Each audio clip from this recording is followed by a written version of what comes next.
Hey, how's it going? It's going good. How's the season going so far? Just getting started? We're kind of right in the middle of the strawberry season right now. But it's been a good spring. The weather's been a little unusual, just like it has for every spring as long as any of us can remember. But overall, these mild temperatures that we've been having have been really, really good for the perennial crops. So things like strawberries, apples, raspberries, things of that nature. So that's good news for something, right? But what has it done? Has it been okay for business? I mean, we have garden centers and we're doing okay. I mean, it's just been a lot of ups and downs with the weather. Yeah, I mean, we see that too. But like overall, I mean, a day like today, we're used to picking berries, 85, 90 degrees. So people come out in the morning, and then the afternoons will be quite quiet this time of year. So we've been pretty happy keeping it in the 60s and 70s because people are out all day, and they're not getting overheated. We haven't had to have any, EMTs to come out to the farm yet. That's good. Hot, so. Yeah. So far, so good. Hey, Calvin, it's Terry. Hey. And I just wanted the Beasley family and this particular farm, it goes back a ways, generations. Can you tell everybody about this story? Yeah, so I'm third generation here. My grandparents bought the original 80 acres in 1946. We started planting apple trees in the 60s and 70s. My dad did that. And then when my mom and him got married in the 80s, they started doing retail and what you would call the beginning of the agritourism operation. So hay rides, corn maze, festivals, that type of thing. And I came back to the farm in 2015 and took over. So I'm about a decade in. And we're now up to 250 acres of production. And we are open year-round. And we have festivals and events and U-Picks going for as much of the season as we possibly can. So you worked in the business as a child and then off to another career and came back? I came back right out of college. Okay. So I left, people ask me all the time if I went to Purdue, and I didn't. I'm an IU grad. And when I went off to college, I didn't really plan on coming back. But over the course of my time at IU, I decided this is what I wanted to do. And haven't looked back since. Because it is a problem for business owners. A lot of times, family businesses, the kids don't want to, especially in the hardware business, the kids don't want to take over mom and dad's business. But I would think Beasley's is so fun. And you get a lot of, because you're really selling a lot of experience and joy to people. Yeah, it is a lot of fun, and it's a tremendous amount of work, and it's very stressful, just like anybody who's in agriculture can tell you. But it's something that if you're passionate about it, getting to share that with members of the public is something that's really special, and I think it's something that we don't have enough of. We try to be very educational in everything that we do with our business, and it's really neat to get to connect people with their food a little bit. Calvin, this is Denny Smith, and I fly over Beasley's because 2R2, the Hendricks County Airport, is right south of you. But I can't figure what's the best. I haven't been out there forever. What's the best way to get to you folks? You can't get off 36. Do you get to you guys off of Old 36? What's the best way to get to Beasley's? Yeah, so we're located on Old US 36 or East Main Street is how you would find it, in Google Maps or whatever app you're using. Right. Yep. So the best way to get to us depends on what part of town you're coming from. If you're coming from the north side, you just take 465 down to Rockville Road 36 and take that all the way west. You can also take 74 to Ronald Reagan, take that down to 10th Street or to Rockville Road, and then take that west. If you come from Rockville Road, I think I'm just going to Uber. No.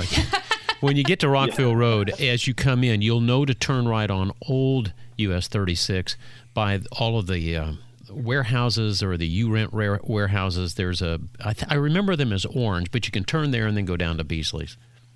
Yeah, they're actually blue now. They're blue now. Okay. Self-storage place. Yep. There we go. I wish you wouldn't have. There's a cabin coffee right there too. Calvin, I wish you wouldn't have told him that. I would have rather him get lost. Yeah, we don't know if you want him there, but Calvin, I've noticed, or one of my favorite things about Beasley's, to be honest, is you guys have so many U picks, and I feel like you keep adding things every year. Why do you think so many people want to participate in these U picks? Because I feel like they're getting more and more popular. Yeah, absolutely. I mean, people want an experience, and I think that ties right back to kind of having that connection with their food. They get to see where it's grown, how it's grown. They get to see the plant. For a lot of people that come out to pick some of these things, they might never have seen a strawberry plant up close or a raspberry plant. So they get to have that opportunity. Obviously, there's the agritourism side of it, which is, it's a very photogenic environment. So people get to have really cool pictures, and, we get tons of really cute tags on social media, people with their kids and families and stuff. But our goal is to eventually get to where we have something to pick from Memorial Day all the way to Halloween. And we're getting very close to that. We do strawberries right into raspberries. We have our cut flowers, so we do zinnias, a few other flowers. We have the Sunflower Festival, and then in early August we jump right into apples. So and right now you're in the it gets nice and warm. And right now you're in the U pick of strawberries, right? Because I actually this week one of my friends, I was over at their house and I was obsessed with their strawberries. It tasted like candy, and then I asked where they got it from. It was, of course, Beasley's. How do you guys? Do you have any tips for people who are trying to grow their own? Well, it really depends on the type of system that they're trying to grow them in. So strawberries are pretty cool because they're so adaptable. I mean, you can grow them in containers, you can grow them in hydroponics, you can grow them in a matted row system, which is sort of the traditional commercial system for the Midwest. You can grow them in a plastic culture system, which is what we do, sort of a modified perennial plastic culture system. But the main thing with them is they don't like wet feet. So they need to be in a well-drained area, and then they need to be protected in the winter. That's the other thing. They are not hardy enough to withstand an Indiana winter on their own. So they're only hardy down to about 10 degrees. Any lower than that, they need to be covered with some sort of insulating material. We just use straw on our farm, but that will get them through the winter and have them come back strong in the spring.